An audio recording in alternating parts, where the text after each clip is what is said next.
Samantala, opisyal nang idineklara ng pamahalaan na Abu Sayyaf-free na ang lalawigan ng Basilan. Pinangunahan ng Office of the Presidential Advisor on Peace, Reconciliation and Unity o OPAPRU at Office of the Special Assistant to the President ang makasaysayang okasyon sa Lamitan, Basilan. Nasa 329 na armas ang isinuko ng mga teroristang sumailalim sa Small Arms and Light Weapons Management Program na ipinatupad ng OPAPRU.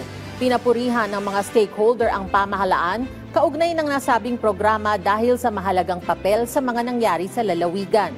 Ayon kay Presidential Peace Advisor Carlito Galvez Jr., isa itong turning point para sa Basilan. Dagdag ng kalihim, nakita niya ang kahandaan ng mga tao na tigilan ang karahasan sa lalawigan. Binigyang pugay naman ni Special Assistant to the President Antonio Lagdameo Jr. ang mga sundalo, empleyado ng pamahalaan at mga sibilyan sa kanilang mga sakripisyo para makamit ito.